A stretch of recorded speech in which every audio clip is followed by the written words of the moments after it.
In the early 1960s, the tech industry was in its nascent stages.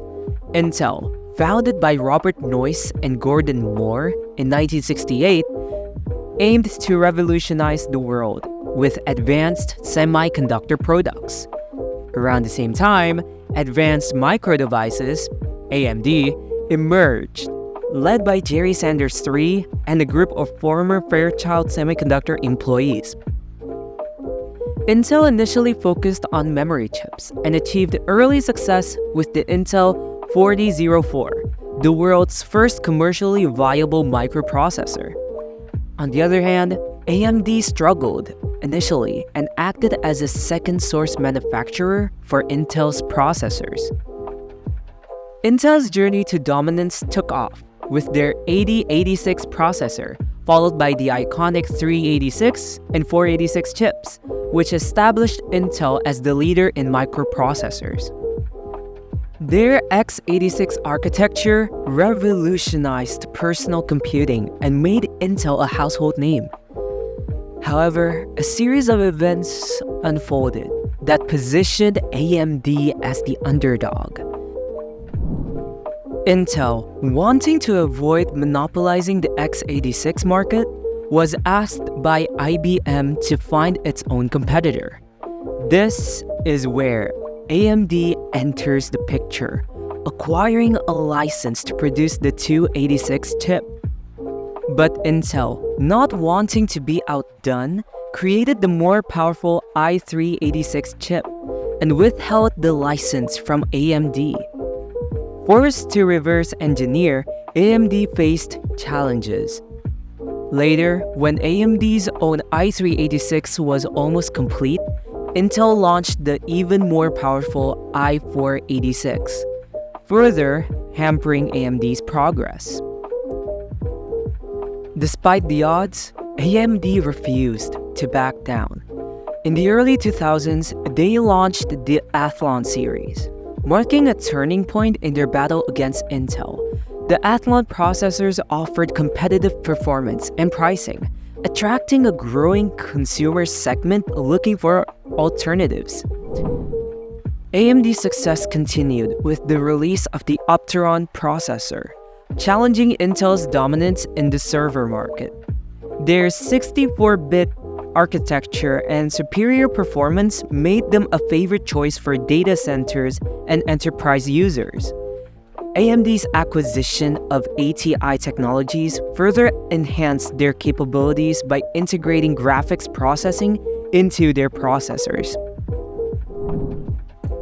The early 2000s also saw the emergence of multi-core processors, with both Intel and AMD racing to develop chips with multiple processing cores on a single die. Intel's Core 2 Duo processors set new standards for performance and energy efficiency, but AMD's Phenom series offered competitive multi-core options at more accessible price points. This era witnessed fierce competition, with both companies pushing the boundaries of innovation. Intel's Nehalem architecture showcased advanced features like hyper-threading and turbo boost, while AMD responded with the Bulldozer architecture, optimizing performance for highly threaded workloads. Now let's talk about some controversial moments. Intel, not willing to lose its position, resorted to anti-competitive strategies that violated the terms of their contracts with AMD. They intentionally provided AMD with false information, engaged in anti-competitive marketing, and even bribed companies like Sony, NEC, Fujitsu, Toshiba, Lenovo, and more, preventing AMD from gaining market share. In 2009, Intel was caught red-handed, paying Dell $1 billion per year not to use AMD chips. In 2010, they were exposed for fabricating benchmark data to make their chips appear superior to AMD's. In 2014, Dr. Lisa Su became AMD's CEO, and under her leadership, AMD began its comeback. In 2017, they launched Ryzen, a chip that challenged Intel's dominance. Ryzen offered comparable performance to Intel's top offerings while being more affordable. This marked the start of AMD's rise, where they started taking a bite out of Intel's market share. As a result, Intel's market share declined from 81.9% to 69%, while AMD's market share increased from 18.1% to 31%. Although Intel still held the majority, AMD made significant progress. Finally, in 2021, AMD surpassed Intel with a whopping 50.70% market share, marking a momentous achievement after 15 years. But the challenges for Intel didn't stop there.